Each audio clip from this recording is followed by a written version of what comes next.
I'm Christine Frizzell with a look at more fallout from those allegations of a cover-up inside the White House regarding former President Biden's health. This as several people have now been called to testify on Capitol Hill, and we saw the former president and heard from him for the first time since his cancer diagnosis. The greatest honor of my life has been for 4 years being the commander-in-chief. The former commander-in-chief in good spirits Friday when asked about his health and his cancer treatment. Prognosis is good, We're working on everything. It's moving along. I feel good. Joe Biden's health and mental fitness while in office under the microscope, following the release of a recent book alleging a cover-up of his cognitive decline and his decision to run for a second term anyway. Do you want to reply to any of those reports, and also to the fact that there are some Democrats who are now questioning whether you should have run for re-election in the first place? Why didn't they run against me then? On Capitol Hill, a new probe now underway by the House Oversight Committee, with Biden's doctor, Kevin O'Connor, as well as 4 top aides now communicating with GOP lawmakers on providing possible testimony, including about the use of an auto pen in his final months and hours in office. We want to know who gave them the authority to do that, and we want them to walk us through the exact process of how major items of huge legal consequences like pardons and executive orders ended up being placed in the auto pen and having Joe Biden's signature forged on there. The former president's team denying any wrongdoing, as new questions are also being raised after interviews with Secret Service agents, leading to this stunning claim. This Secret Service whistleblower actually was assigned to Biden, and he told me that Biden used to get lost in his closet in the mornings in the White House. And the Senate Judiciary Committee has now announced it's launched an investigation as well, with the first hearing on the matter scheduled for June 18th. I'm Christine Frizzell reporting. I'm Matt Gelka in Washington, where questions are swirling over how the White House handled former President Joe Biden's health. Former President Joe Biden didn't have a prostate cancer diagnosis prior to last week, according to his spokesman. The questions over how a world leader and his doctors didn't know about an aggressive form of the cancer until it hit stage 4 are swirling.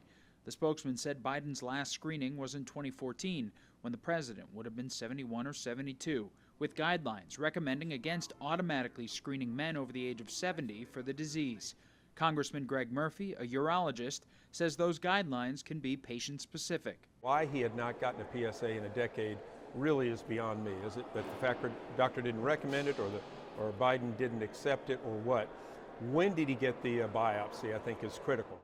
The diagnosis comes as fallout is still ongoing from a damaging book from CNN anchor Jake Tapper and Axios reporter Alex Thompson.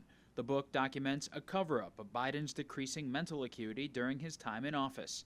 The reporting on the former president's mental fitness not being revealed in detail until now is also getting picked apart from both the left and the right. The point is,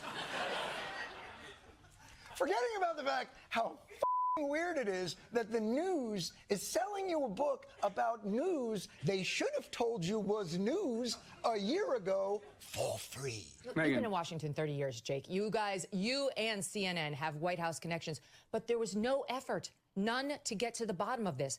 And now for you guys to write this. Tapper also admitted he would have covered things differently. This was a deterioration. This was a progression.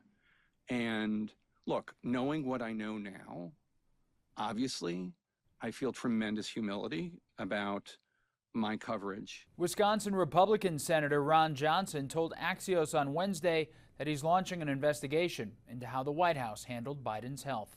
Reporting in Washington, I'm Matt Gelka. President Biden's prostate cancer diagnosis is sparking questions among health experts on how such advanced cancer went undetected during his presidency. Emma Withrow from the Fact Check team joining us now to discuss this further. Are doctors saying there were any signs pointing to this diagnosis when Biden was in office? Kind of depends on who you ask, but when it comes to Biden's 2024 physical exam, his doctor described him as a healthy, active, robust 81-year-old. But Dr. Ezekiel Emanuel, who is an oncologist who served on Biden's COVID-19 advisory board. He thinks that last physical was definitely leaving some vital details out. Emanuel said, quote, he didn't develop cancer in the last 100 to 200 days. He had it while he was president. So if someone is getting regular physicals, how early can prostate cancer be detected? So from what I found with the American Cancer Society, they said that if you're getting regular physicals that include the PSA blood tests, prostate cancer can often be caught really early, sometimes even years before the symptoms start to show up. Most guidelines suggest starting screening around age 50 or earlier if you're at higher risk. Catching it early really like this makes it much easier to treat, but it's not publicly known whether or not Biden got a PSA blood test done during his annual physicals. It wasn't on the forms, though President Trump did when he released his last physical results. Also Bush and Obama did. So yeah. Thought that was kind of strange. Yeah, that is absolutely right. It is a critical exam. Emma, thank you. Later on, Emma will be back to break down the media and Democratic Party's response to this news. Former President Joe Biden's prostate cancer diagnosis is making headlines, and now questions are resurfacing about his cognitive health during his final years in office. The Fact Check Team's Emma Withrow is back to discuss this. So some Democrats now say that Biden shouldn't have run for a second term. What are you hearing? So there's that new book out by CNN's Jake Tapper, also Axios's Alex Thompson, and it really reveals that Biden often forgot aides' names. He lost his train of thought and was really just kept out of public view to hide his decline. The book says a lot of Democratic lawmakers, cabinet members, and donors were all privately shocked about what was going on, but no one was really talking about it in public. To that point, from what we saw, most did not speak out publicly or try to stop Biden from running from re-election. So I'm curious what experts are saying about the media coverage during this time. Yeah, at this point, experts really feel like journalists kind of failed the American people in this instance. They failed to ask the hard questions about what a lot of people were already seeing. A Wall Street Journal report in 2024 cited 45 different sources on this, but was dismissed for lacking names. And then when Sinclair covered the story, it was kind of branded as conservative media spin, but really we were just sort of talking about what everyone was seeing in public, but not willing to ask about in the White House press briefings. That was illustrated in that single debate that really changed everything. What happens next? Yeah, so that one disastrous debate obviously ended up with Biden dropping out of the race. The House Oversight Committee, though, at this point says it's going to investigate what it calls a cover-up of Biden's mental decline. So we'll have to wait and see what the outcome of that investigation is. Yeah, more questions about that as well as the diagnosis. Emma, thank you. For more on this Fact Check Team topic, including links to their sources, scan the QR code or visit thenationaldesk.com. I'm Christine Frizzau in Washington. Most agree the ability or inability of a sitting president to do his job is a significant story. But when questions were raised about President Biden's cognitive decline, those asking them were often shunned.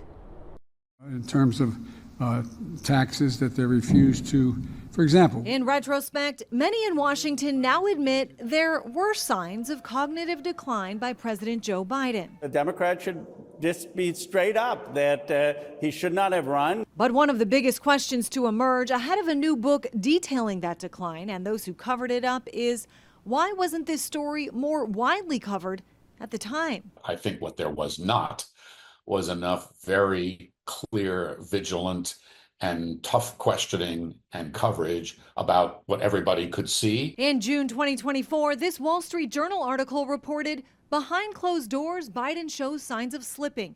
It was dismissed for a lack of named sources, despite speaking to more than 45 people over the course of several months. I am sort of actually embarrassed for the Wall Street Journal. When this company, Sinclair, dug into the story, it was labeled as a conservative media conglomerate amplifying misleading attacks of Biden's fitness. This version of Biden, intellectually, analytically, is the best Biden ever. Following Biden's only presidential debate with Donald Trump, deemed disastrous even by some of Biden's biggest supporters, questions did emerge. The president soon after dropping out of the race. Let's be really clear about this. The president's health, both physical and mental, is a story. The capacity of the person in the Oval Office to think clearly and quickly on these immense decisions and issues that come before him is a critical matter and is, frankly, a lead story. Those just released audio recordings of then President Biden speaking with special counsel Robert Hur along with that new book, Original Sin, have already evoked many more questions. And now the House Oversight Committee says it plans to investigate what Republicans call a cover-up of Biden's mental decline. I'm Christine Frizzell reporting.